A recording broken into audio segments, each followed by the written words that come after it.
Welcome to William's Guide to Mathematics. We are taking a look at the topic probability today. However, this is the second lesson on the topic probability, meaning we've had lesson 1 before now. In our lesson 1, we talked about facts about probability. We also talked about the probability formula, and we solved some basic problem on probability. If you missed out on the video, you've actually not missed out on anything.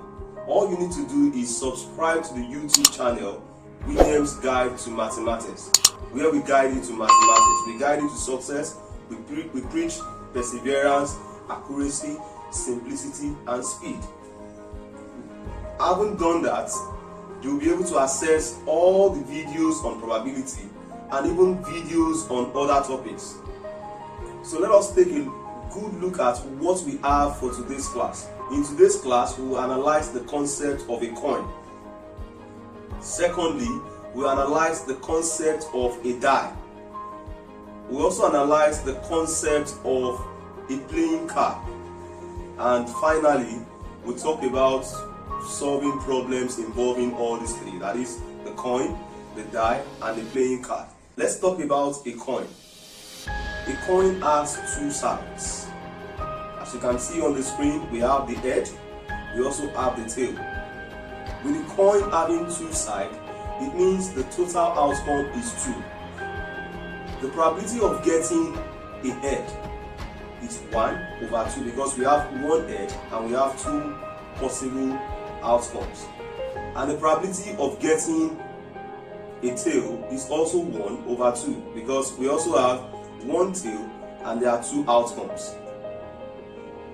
There's nothing so much about a coin. The coin has 2 sides, one for the head, one for the tail.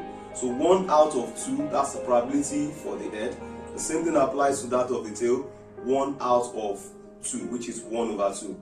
Let us go straight to a die. Look at the possible outcome in a die. In a die, I can get 1, I can get 2, I can get 3, I can get 4, I can get 5, and I can also get 6. It means we have 6 possible outcomes in a die. Now, let me just talk about some possible questions on a die. What's the probability of getting a 2?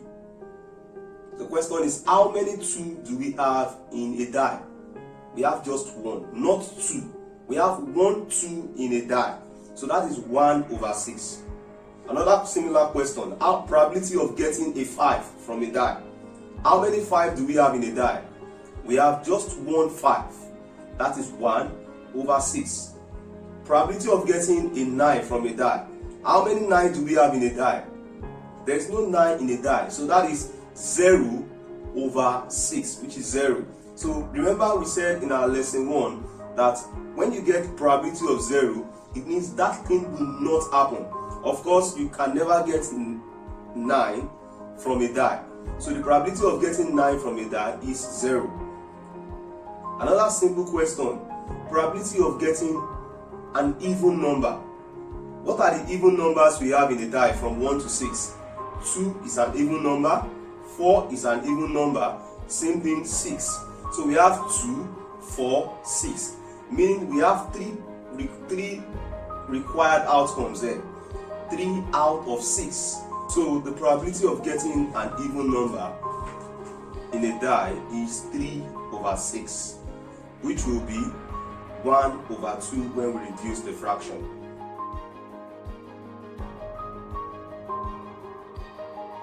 Now let us go to a playing card. A playing card consists of 52 cards. 52 cards. Now, when we have 52 cards, we can split this into 2 because in the cards we have 2 colors, and the 2 colors are black and red. So if I have 2 colors, that means I have 26 for black, 26 for red. Now, the next thing is, under the black, we have 2 different shapes. Under the black, we have 2 different shapes. The shapes we have for the black are the spade and the club. the spade, and the club, as you can see it on the screen. Remember, I said we have 26 black cards. So if I'm dividing this into two shapes, spade and club, it means I have 13 spade and 13 clubs. The same thing applies to the red cards. We said there are 26 in number, but we can divide them into two different shapes. They are the diamond and the heart. We also have 13 diamond and 13 heart, meaning we have 13 spade, 13 club, 13 diamond, and 13 hearts. Now, what consists of these 13? What each of these shapes we have? What made up the 13 of them? Let us take a look. We have the letter A in place of 1. We have the letter A in place of 1. Then we have 2, 3, 4, 5, 6, 7, 8, 9, 10. So we have A, then 2 to 10, that is 10. Then we have a J, a K, and a Q. J is called Jack. Some call it George. Q is the Queen, and K is the King. So the probability of picking any of these could be required from us. You could be asked to get the probability of anything. But let me give you a picture of what the whole card looks like. You can see on each row we have different shapes. We have 13 cards on each row. We have 4 rows with 13 cards on each row, and each row has its own shape.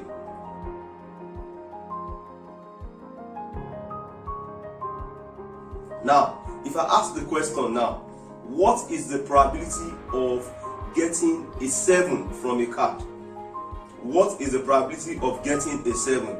If I should look at what I have on my screen, take a look at what we have on the screen. You will notice that we have 7 for spade, 7 for club, 7 for diamond, and 7 for hearts. So meaning we have 4 7s there. Again, 7 for spade, for club, for diamond, and for hearts. Meaning we have 4 7. So the probability of getting a 7 from a card is 4, which I just counted, divided by the total number of cards, which I told you earlier is 52. So the probability of getting 7 from a card is 4 over 52. Another one. What is the probability of getting a jack from a card, from a playing card? Now we have a jack for a spade, we have a jack for a club, we have a jack for diamond, and we have a jack for the heart, meaning we also have 4 jacks. So that will also leave us with 4 over 52. That is the probability of getting a jack. Now, what is the probability of getting a diamond? Probability of getting a diamond. How many diamonds do we have in the card?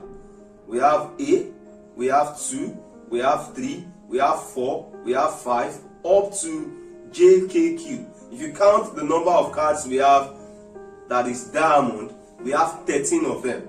That is 13 over 52, which is 1 over 4 when I reduce. Now, you will notice something. I mentioned the number 7.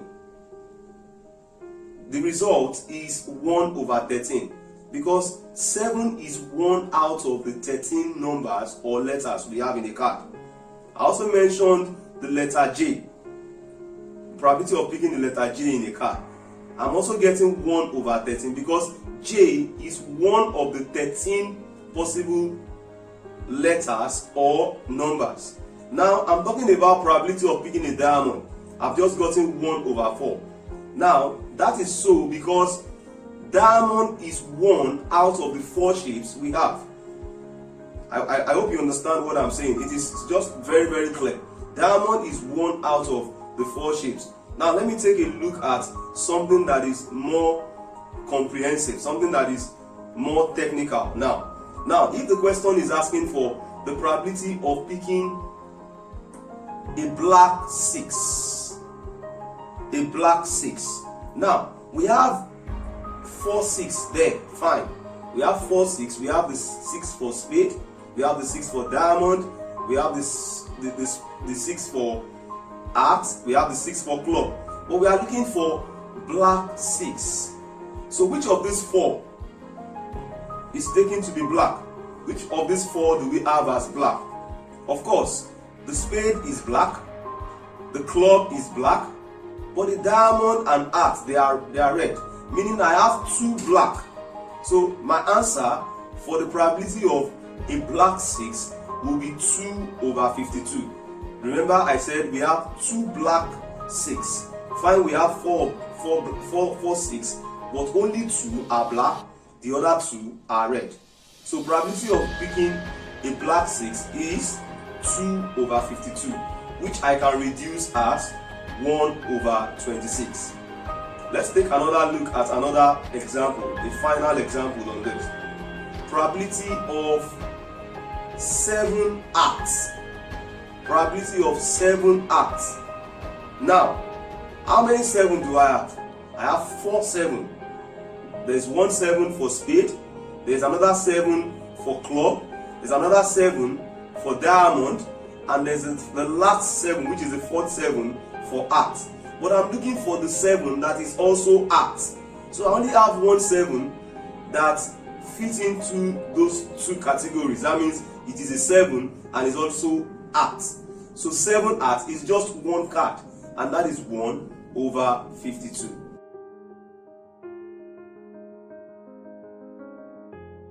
We've come to the end of this lesson 2 of probability. And in this lesson, we talked about the concept of a coin. We also talked about the concept of a die. And we talked about the concept of a playing card. And in all of the 3, the coin, the die, and the playing card, we actually solved some problems. We talked about some problems. Not to worry, we still have some lessons on the topic probability. It will be so good to subscribe to the YouTube channel. Very soon you get to see another video on probability. Before then, I would like you to keep working hard, keep studying your mathematics, and I promise you, you will do excellently well. See you very soon.